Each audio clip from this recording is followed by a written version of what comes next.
I never thought this event would happen through Extinction Rebellion, through the European Union, through the rain, but all of you have come to celebrate the culmination of this great trilogy by Charles Moore, and it's a fitting tribute to him that all of you are here tonight.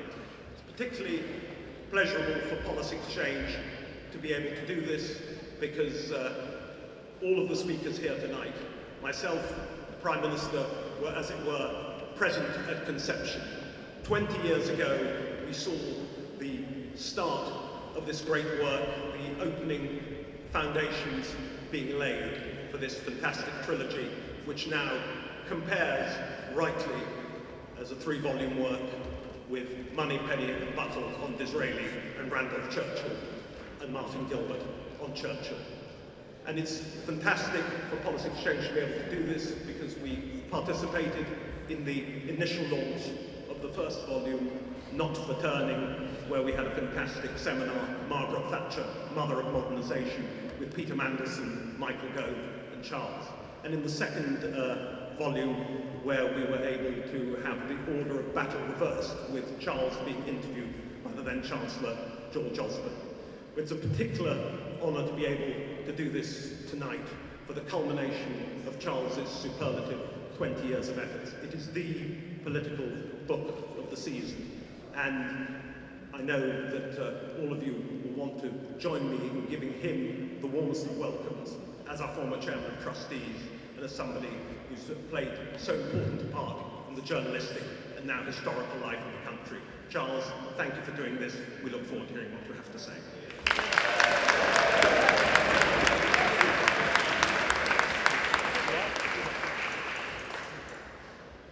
Well, Prime Minister, ladies and gentlemen, and dear Dean, thank you all. Thank you for being, Policy Exchange being our hosts. My publishers, Penguin, have been very, very patient as I produce these triplets over the last, actually 22 years since Lady Thatcher asked me to do this. And I particularly want to thank Stuart Profit, who is the greatest of all publishing editors in this country, and is here tonight. I sometimes think that Stuart was the only person who didn't abandon hope on this project.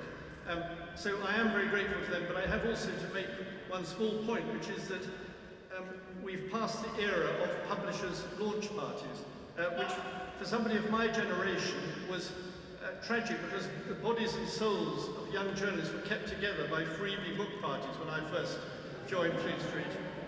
And now we have to fend for ourselves in the world, so I particularly thank Policy Exchange for paying for this wonderful party.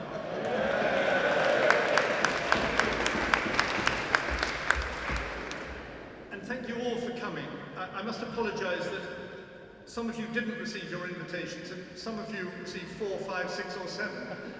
But you're equally welcome in whatever condition you somehow managed to get in here. And it's lovely to see you. As it used to say on the front of the News of the World when it existed, all human life is here.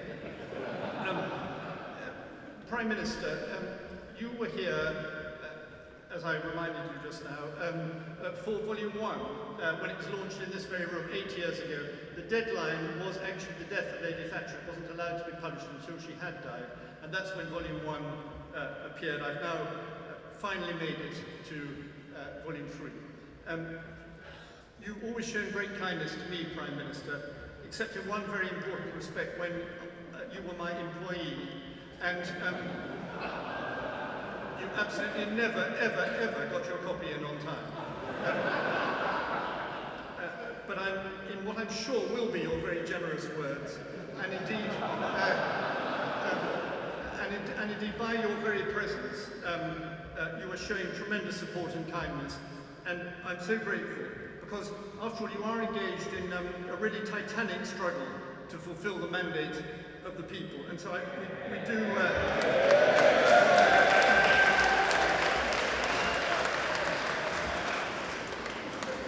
I do deeply appreciate you sparing this time for this, and I really do think you're showing a determination, regardless of any view anyone in this room might have on the subject, you're showing a determination which is worthy of my biographical subject. I've seen it said that you've been accused of behaving like King Charles I.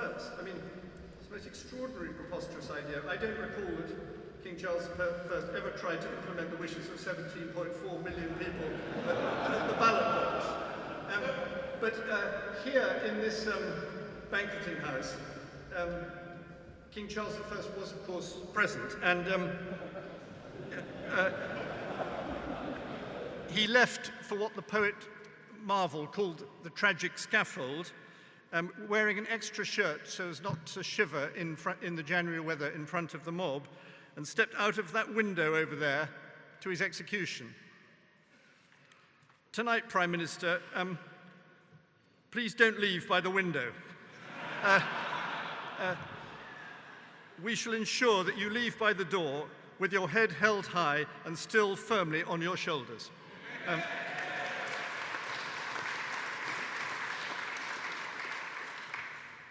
This is, as you know, the third, and you'll be relieved to hear, final volume. And it's a work which has been more than 20 years in the making.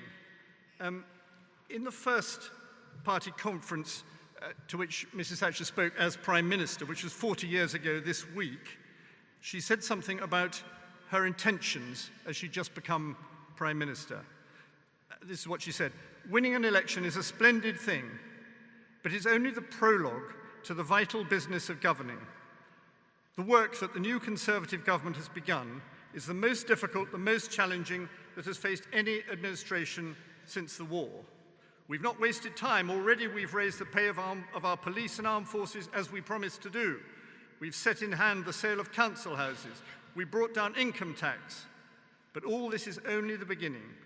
For this government, it's not the first 100 days that count, it is the first 5 years and the next 5 after that. We have to think in terms of several parliaments. We have to move this country in a new direction, to change the way we look at things, to create a wholly new attitude of mind. Can it be done?"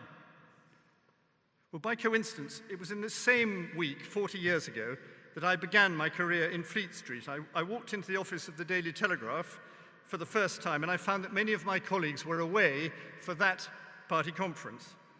And little did I realize, as I began on the paper's diary column, which was then known as Peterborough, living off free canapes at publishers' launch parties, that I would one day be asked by the woman making the speech I've just quoted to tell the story of her life and the many years of her government, which in that speech she foresaw.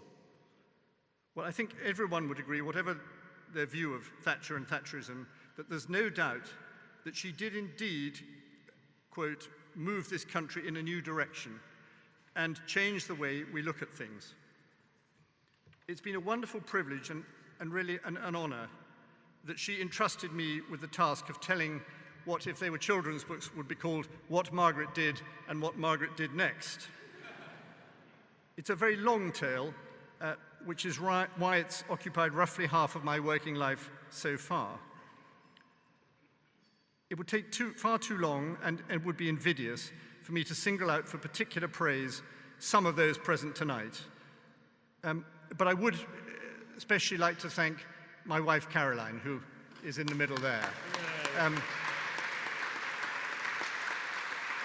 She has sometimes quoted the remarks of the late Princess of Wales about there being 3 in this marriage. Of course, the Odyssey, I do think of the Odyssey because it has been rather an odyssey writing it, and you will remember that Odysseus spent 20 years wandering and Penelope waited back at home until he finally made it back from Troy. So I feel that Caro is the patient Penelope, and now I'm home. But the truth is that without literally hundreds of you, both present and absent this evening, this work could not have been accomplished. The title page may have only one author, but without all of you, Mrs. Thatcher's great story could not have been told. So I thank you all.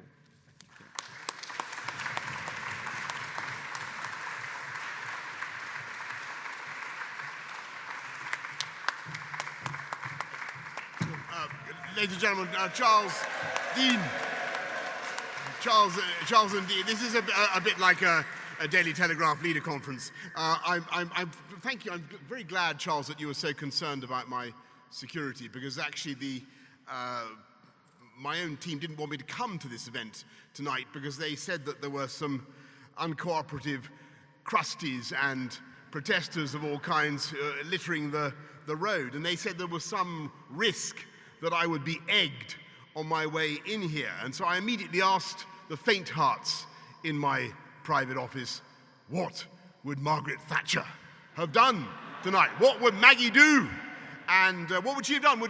She took the extraordinary risk of sending a task force halfway around the world through tumultuous seas to recapture the Falklands. I think she would have crossed Whitehall to come to Banqueting Hall tonight. And frankly, Charles, wild horses would not have kept me away, because this volume, which I've had in my hands for quite a long time this afternoon, in spite of having lots of other things to do, this volume marks the conclusion of what I think we would all agree is not just the greatest recent work of biography, but it is also, in our lifetimes, the greatest work of modern British history. I would say. I'm not laying it on too thick. I'm not laying it on too thick with the almost obsessive lust for accuracy and detail that is the hallmark of all great Daily Telegraph journalists.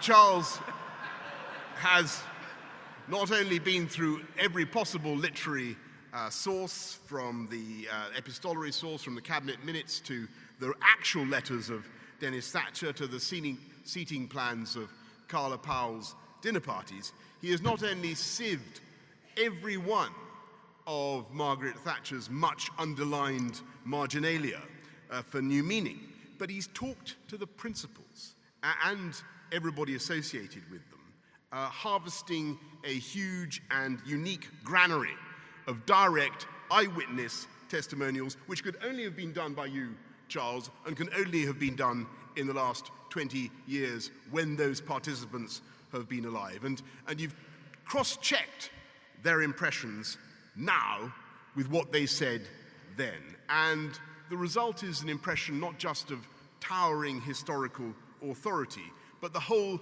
epoch rises again before us on every page. And if you were there, those of us who remember the late 1980s, early 1990s, and a few of you look as though you might, it is intoxicating to be plunged back into that drama.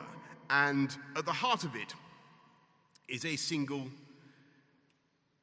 glittering and terrible event: an assassination, a political extinction of a long-serving monarch. And just like Julius Caesar, the drama raises in all our minds the question, were they right, the people who'd done it? Were the regicides justified in what they did? And I know that some of them are possibly here tonight, or some of them associated with it. And all I will say, I make no comment on their motives except to say that they are all honourable men. Brutus, Cassius and the rest, they're all honourable men. But what comes out so clearly from this book is that she was right, and she was so prophetic. She was right to have secret dealings with Nelson Mandela and the ANC to bring about Mandela's release and the end of apartheid. She was right to try to reform local government finance, by the way, even if the solution that she eventually chose, the one devised with characteristic brilliance by my friend Oliver Letwin, didn't turn out to be entirely popular. She was right to oppose communism and to encourage the fall of the Berlin Wall, and right, by the way, to oppose the loony left in London. One of the few occasions that I actually met her myself, someone, I think it might have been Charles, tried to explain who I was, and she said, "Ah, yes, London. Someone really ought to get rid of that dreadful man, Ken Livingstone." And I was too bashful to explain that I just had. And she was right about the euro. She was right about the ERM, by the way, wasn't she? She was right about the euro. And let's face it, she was right in her great 1988 Bruges speech. And if the continent, if our beloved continent of Europe, had followed her proposals then for the development of the EU, I believe a lot of our problems would have not arisen and been solved. And I hope, therefore, tonight, that when we go out from this merry gathering, and when we are waylaid in the streets, as I'm sure we will be, by importunate, nose-ringed, dreadlocked, climate change protesters, we remind them that she was also right before her time about greenhouse gases. And she took it seriously. She took it seriously long before Greta Thunberg. And the best thing possible for the education of the denizens of those heaving, hemp-smelling bivouacs that now litter Trafalgar Square and Hyde Park and the rest of London, the best thing for them would be to stop blocking the traffic and buy a copy of Charles's magnificent book, so that they can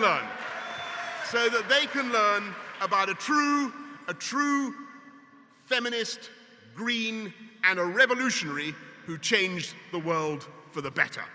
And I propose that we all do the same. So, Charles, congratulations to you for your services to everything you've done for politics, for history, and looking at the insights and the beautiful way that you've written this book, I think also to literature. And ladies and gentlemen, I have one final reflection, which is that you may not know it, but not only could we do Charles the honor of buying his book tonight, but the finest birthday present of all we could give him is to remember that his birthday falls on October the 31st.